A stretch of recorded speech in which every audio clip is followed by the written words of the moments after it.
Welcome to rhythm of learning. ഇന്നത്തെ ക്ലാസ്സിൽ നമ്മൾ പഠിക്കാൻ പോകുന്നത് കുറച്ച് കറണ്ട് അഫയേഴ്സ് ചോദ്യങ്ങളാണ്. ക്ലാസ്സിലേക്ക് കടക്കുന്നതിന് മുമ്പ് എൻ്റെ ക്ലാസ് ഒക്കെ ഇഷ്ടപ്പെടുകയാണെങ്കിൽ ഒന്ന് ലൈക്ക് ചെയ്യുക. ഇഷ്ടപ്പെട്ട ക്ലാസ്സുകൾ കൂട്ടുകാരിലേക്ക് മാക്സിമം ഷെയർ ചെയ്ത് എത്തിക്കുക. ആദ്യമായിട്ട് ചാനൽ കാണുന്നവരാണെങ്കിൽ ചാനൽ ഒന്ന് സബ്സ്ക്രൈബ് ചെയ്യുക. അതോടൊപ്പം ആ ബെല്ലൈക്കൺ കൂടി ഒന്ന് എനേബിൾ ചെയ്യുമ്പോൾ ഞാൻ ഓരോ ദിവസം അപ്ലോഡ് ചെയ്യുന്ന വീഡിയോസ് കൃത്യമായിട്ട് നോട്ടിഫിക്കേഷൻ ആയിട്ട് ലഭിക്കുകയും ചെയ്യും. അപ്പൊ നമുക്ക് ക്ലാസ്സിലേക്ക് കടക്കാം കേട്ടോ. ഫസ്റ്റ് ക്വസ്റ്റ്യൻ, മധ്യപ്രദേശ് മുഖ്യമന്ത്രി ആരാണ്? മധ്യപ്രദേശിന്റെ മുഖ്യമന്ത്രി ആര്? മധ്യപ്രദേശിന്റെ മുഖ്യമന്ത്രി മോഹൻ യാദവ് ആണ്. ആരാണ് മധ്യപ്രദേശ് മുഖ്യമന്ത്രി? മോഹൻ യാദവ്. മഹാകുംഭ് എന്ന പേരിൽ പുതിയ ജില്ല രൂപം കൊണ്ടത് ഏത് സംസ്ഥാനത്താണ്? ഉത്തർപ്രദേശ്. മഹാകുംഭ് എന്ന പേരിൽ പുതിയ ജില്ല രൂപം കൊണ്ട സംസ്ഥാനമാണ് ഉത്തർപ്രദേശ്. ഭാരതീയ റിസർവ് ബാങ്കിന്റെ 26ാമത്തെ ഗവർണറായി നിയമിതനായത് ആരാണ്? സഞ്ജയ് മൽഹോത്ര. റിസർവ് ബാങ്കിന്റെ 26ാമത്തെ ഗവർണറായിട്ട് നിയമിതനായത് സഞ്ജയ് മൽഹോത്രയാണ്. ഏഷ്യയിലെ ആദ്യത്തെ കാർബൺ നെഗറ്റീവ് നാഷണൽ പാർക്ക് ഏതാണ്? ഇരവികുളം. ഏഷ്യയിലെ ആദ്യത്തെ കാർബൺ നെഗറ്റീവ് നാഷണൽ പാർക്കിന്റെ പേര് ഇരവികുളം. ലോക സാമ്പത്തിക ഉച്ചകോടിയുടെ വേദി ഏതാണ്? ദാവോസ്. ലോക സാമ്പത്തിക ഉച്ചകോടിയുടെ വേദി ഏതാണ്? ദാവോസ് ആണ്. ഹൈഡ്രജൻ ഇന്ധനത്തിൽ പ്രവർത്തിക്കുന്ന ട്രെയിൻ ഓടിക്കുന്ന ലോകത്തെ എത്രാമത്തെ രാജ്യമായിട്ടാണ് ഇന്ത്യ മാറിയത്? 5ാമത്തെ രാജ്യം. ഹൈഡ്രജൻ ഇന്ധനത്തിൽ പ്രവർത്തിക്കുന്ന ട്രെയിൻ ഓടിക്കുന്ന ലോകത്തിലെ എത്രാമത്തെ രാജ്യമാണ് ഇന്ത്യ? എത്രാമത്തെ രാജ്യമാണ്? 5ാമത്തെ രാജ്യമാണ് ഇന്ത്യ. അടുത്ത ചോദ്യം, പ്രശസ്ത സാഹിത്യകാരൻ ജോർജ് ഓർവലിന്റെ 75ാം ചരമവാർഷികത്തിന്റെ ഭാഗമായി സ്മാരക നാണയം പുറത്തിറക്കിയത് ഏത് രാജ്യമാണ്? ബ്രിട്ടൻ. പ്രശസ്ത സാഹിത്യകാരൻ ജോർജ് ഓർവലിന്റെ 75ാം ചരമവാർഷികത്തിന്റെ ഭാഗമായി സ്മാരക നാണയം പുറത്തിറക്കിയത് ഏത് രാജ്യമാണ്? ബ്രിട്ടനാണ്. 38ാമത്തെ നാഷണൽ ഗെയിംസിന് വേദിയായത് ഏത് ഇന്ത്യൻ സംസ്ഥാനമാണ്? ഉത്തരാഖണ്ഡ്. 38ാമത്തെ നാഷണൽ ഗെയിംസിന് വേദിയായത് ഏത് ഇന്ത്യൻ സംസ്ഥാനമാണ്? ഉത്തരാഖണ്ഡാണ്. കവാൽ ടൈഗർ റിസർവ് സ്ഥിതി ചെയ്യുന്ന ഇന്ത്യൻ സംസ്ഥാനം ഏതാണ്? തെലങ്കാന. കവാൽ ടൈഗർ റിസർവ് സ്ഥിതി ചെയ്യുന്ന ഇന്ത്യൻ സംസ്ഥാനം ഏതാണ്? തെലങ്കാന. ഏകദിന ക്രിക്കറ്റിൽ ഇന്ത്യയുടെ ഏറ്റവും ഉയർന്ന സ്കോറായ 435 റൺസ് ഏത് ടീമിനെതിരെയാണ് ഇന്ത്യയിലെ വനിതാ ക്രിക്കറ്റ് ടീം നേടിയത്? അയർലൻഡ്. ഏകദിന ക്രിക്കറ്റിലെ ഇന്ത്യയുടെ ഏറ്റവും ഉയർന്ന സ്കോറായ 435 റൺസ് ഏത് ടീമിനെതിരെയാണ് ഇന്ത്യയുടെ വനിതാ ക്രിക്കറ്റ് ടീം നേടിയത്? അയർലൻഡിനെതിരെയാണ്. അടുത്തത്, രാജ്യത്ത് ഏകീകൃത സിവിൽ കോഡ് നടപ്പിലാക്കിയ ആദ്യ സംസ്ഥാനം ഏതാണ്? ഉത്തരാഖണ്ഡാണ്. രാജ്യത്ത് ഏകീകൃത സിവിൽ കോഡ് നടപ്പാക്കിയ ആദ്യ സംസ്ഥാനം ഏതാണ്? ഉത്തരാഖണ്ഡാണ്. ദേശീയ വനിതാ കമ്മീഷന്റെ പുതിയ അധ്യക്ഷ ആരാണ്? വിജയ കിഷോർ രഹത്കർ. ദേശീയ വനിതാ കമ്മീഷന്റെ പുതിയ അധ്യക്ഷ വിജയ കിഷോർ രഹത്കർ. ഊബറിന്റെ ഏഷ്യയിലെ ആദ്യത്തെ ജലഗതാഗത സേവനം നിലവിൽ വന്നത് എവിടെയാണ്? ദാൽ തടാകത്തിൽ. ഊബറിന്റെ ഏഷ്യയിലെ ആദ്യത്തെ ജലഗതാഗത സേവനം നിലവിൽ വന്നത് എവിടെയാണ്? ദാൽ തടാകത്തിലാണ്. ബഹിരാകാശത്ത് വെച്ച് പേടകങ്ങളെ കൂട്ടിയോജിപ്പിക്കുന്ന സാങ്കേതിക വിദ്യ അടുത്തിടെ ISRO വിജയകരമായി പരീക്ഷിച്ചു. ഏതാണ് ആ പരീക്ഷണം? അല്ലെങ്കിൽ പരീക്ഷണത്തിന്റെ പേരെന്താണ്? സ്പേസ് ഡാക്കിംഗ്. ബഹിരാകാശത്ത് വെച്ച് പേടകങ്ങളെ കൂട്ടിയോജിപ്പിക്കുന്ന സാങ്കേതിക വിദ്യ ISRO വിജയകരമായി പരീക്ഷിച്ചു.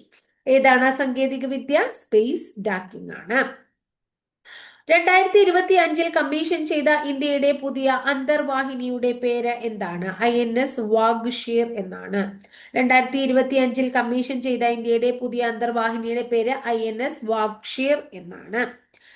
അടുത്തത്, ഡോക്ടർ KM ചെറിയാൻ ഏത് മേഖലയിൽ പ്രശസ്തി നേടിയ വ്യക്തിയാണ്? ഹൃദയ ശസ്ത്രക്രിയ. ഡോക്ടർ KM ചെറിയാൻ ഏത് മേഖലയിൽ പ്രശസ്തി നേടിയ വ്യക്തിയാണ്? KM ചെറിയാൻ. ഇങ്ങനെ പ്രശസ്തി നേടിയ വ്യക്തികളെ കുറിച്ച് അല്ലെങ്കിൽ ചിലപ്പോൾ ഉപകരണങ്ങളുമായിട്ട് റിലേറ്റഡ് ആയിട്ടുള്ള വ്യക്തികളെ കുറിച്ച്, സംഗീതവുമായിട്ട് ബന്ധപ്പെട്ടിട്ടുള്ള വ്യക്തികളെ കുറിച്ചൊക്കെ ചോദിക്കണമെങ്കിൽ നമ്മൾ മനസ്സിലാക്കിയുള്ളൂ ഈ അടുത്തിടെ അവർ അന്തരിച്ചിട്ടുണ്ടാവും.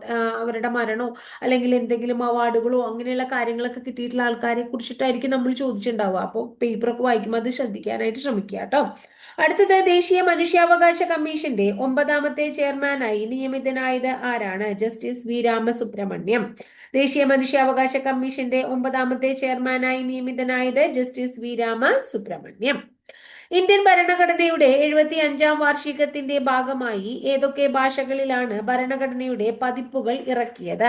സംസ്കൃതം, മൈഥിലി. ഇന്ത്യൻ ഭരണഘടനയുടെ 75-ാം വാർഷികത്തിന്റെ ഭാഗമായി ഏതൊക്കെ ഭാഷകളിലാണ് ഭരണഘടനയുടെ പതിപ്പുകൾ ഇറക്കിയത്? സംസ്കൃതം, മൈഥിലി ഭാഷകളിലാണ്. അടുത്തത്, പണ്ഡിറ്റ് രാം നാരായൺ ഏത് വാദ്യ ഉപകരണവുമായിട്ട് ബന്ധപ്പെട്ട വ്യക്തിയാണ്? പണ്ഡിറ്റ് രാം നാരായൺ സാരംഗി എന്ന വാദ്യ ഉപകരണവുമായി ബന്ധപ്പെട്ട വ്യക്തിയാണ്. പണ്ഡിറ്റ് രാം നാരായൺ സാരംഗി. അടുത്തത്, ഇന്ത്യയിലെ ആദ്യത്തെ ജിയോ സയൻസ് മ്യൂസിയം സ്ഥാപിച്ചത് എവിടെയാണ്? ഗ്വാളിയോർ. ഇന്ത്യയിലെ ആദ്യത്തെ ജിയോ സയൻസ് മ്യൂസിയം സ്ഥാപിച്ചത് ഗ്വാളിയോറിലാണ്. അന്താരാഷ്ട്ര ക്രിക്കറ്റ് കൗൺസിലിന്റെ 2024 മികച്ച പുരുഷ ടെസ്റ്റ് ക്രിക്കറ്റ് താരത്തിനുള്ള അവാർഡ് നേടിയത് ആരാണ്? ജസ്പ്രീത് ബുംറ. അന്താരാഷ്ട്ര ക്രിക്കറ്റ് കൗൺസിലിന്റെ 2024 മികച്ച പുരുഷ ടെസ്റ്റ് ക്രിക്കറ്റ് താരത്തിനുള്ള അവാർഡ് നേടിയത് ജസ്പ്രീത് ബുംറയാണ്. ഇന്ത്യയിൽ ഏറ്റവും കൂടുതൽ GST പിരിച്ചെടുക്കുന്ന സംസ്ഥാനം ഏതാണ്? മഹാരാഷ്ട്രയാണ്. ഇന്ത്യയിൽ ഏറ്റവും കൂടുതൽ GST പിരിച്ചെടുക്കുന്ന സംസ്ഥാനം മഹാരാഷ്ട്രയാണ്. ISRO 100-ാമത്തെ വിക്ഷേപണ ദൗത്യത്തിന് ഉപയോഗിച്ച വാഹനം ഏതാണ്? GSLV F-15. ISROന്റെ 100-ാമത്തെ വിക്ഷേപണ ദൗത്യത്തിന് ഉപയോഗിച്ച വാഹനം GSLV F-15. ശ്രദ്ധിക്കുക. ഇന്ത്യയുടെ ഏത് പ്രദേശത്താണ് ഫെങ്കൽ ചുഴലിക്കാറ്റ് വ്യാപകമായ നാശനഷ്ടം വരുത്തിയത്? തമിഴ്നാടും പുതുച്ചേരി ഭാഗങ്ങളില്. ഇന്ത്യയുടെ ഏത് പ്രദേശത്താണ് ഫെങ്കൽ ചുഴലിക്കാറ്റ് വ്യാപക നാശനഷ്ടം വരുത്തിയത്? തമിഴ്നാട്, പുതുച്ചേരി ഭാഗങ്ങളിൽ. ശ്രീഹരിക്കോട്ടയിൽ നിന്നുള്ള ISROയുടെ 100-ാമത്തെ വിക്ഷേപണത്തിന്റെ ഭാഗമായി വിക്ഷേപിക്കപ്പെട്ട ഉപഗ്രഹത്തിന്റെ പേരെന്താണ്? NVS-02. NVS-02. എന്താണത്? ശ്രീഹരിക്കോട്ടയിൽ നിന്നുള്ള ISROയുടെ 100-ാമത്തെ വിക്ഷേപണത്തിന്റെ ഭാഗമായി വിക്ഷേപിക്കപ്പെട്ട ഉപകരണമാണ് NVS-02. ഭരണഘടനാ ഹത്യാ ദിനമായി പ്രഖ്യാപിക്കപ്പെട്ടത് ഏത് ദിനമാണ്? ജൂൺ 25. ഭരണഘടനാ ഹത്യാ ദിനം ജൂൺ 25. ഇന്ത്യയിലെ ആദ്യത്തെ രാത്രികാല സഫാരി പാർക്ക് നിലവിൽ വന്നത് ലക്നൗ. ഇന്ത്യയിലെ ആദ്യത്തെ രാത്രികാല സഫാരി പാർക്ക് നിലവിൽ വന്നത് ലക്നൗ. ഉസ്താദ് സക്കീർ ഹുസൈനുമായിട്ട് റിലേറ്റഡ് ആയിട്ടുള്ള വാദ്യ ഉപകരണം ഏതാണ്? തബല. ഉസ്താദ് സക്കീർ ഹുസൈനുമായിട്ട് ബന്ധപ്പെട്ടിട്ടുള്ള വാദ്യ ഉപകരണം ഏതാണ്? തബല. ഇന്ത്യയിലെ ആദ്യത്തെ ഭരണഘടനാ പാർക്ക് നിലവിൽ വന്ന നഗരം ഏതാണ്? പൂനെ. ഇന്ത്യയിലെ ആദ്യത്തെ ഭരണഘടനാ പാർക്ക് നിലവിൽ വന്ന നഗരം ഏതാണ്? പൂനെയാണ്. ലോക ആയുർവേദ കോൺഗ്രസിന് വേദിയായ സംസ്ഥാനം ഏതാണ്? ഉത്തരാഖണ്ഡാണ്. ലോക ആയുർവേദ കോൺഗ്രസിന് വേദിയായ സംസ്ഥാനം ഏതാണ്? ഉത്തരാഖണ്ഡാണ്. അപ്പൊ ഇത്രയാണ് ഇന്നത്തെ ക്ലാസ്സിൽ നമ്മൾ പഠിക്കുന്നത് കേട്ടോ. അപ്പൊ ക്ലാസ് ഒക്കെ ഇഷ്ടമായിച്ചാൽ ഒന്ന് ലൈക്ക് ചെയ്യുക, അതോടൊപ്പം തന്നെ മാക്സിമം ഷെയർ ചെയ്യുക. ആദ്യമായിട്ട് ചാനൽ കാണുന്നവർ ചാനൽ ഒന്ന് സബ്സ്ക്രൈബ് ചെയ്യുക. അപ്പൊ അടുത്ത ദിവസം ഇതുപോലെ തന്നെ നല്ലൊരു ടോപ്പിക്കുമായി നമുക്ക് വീണ്ടും കാണാം കേട്ടോ.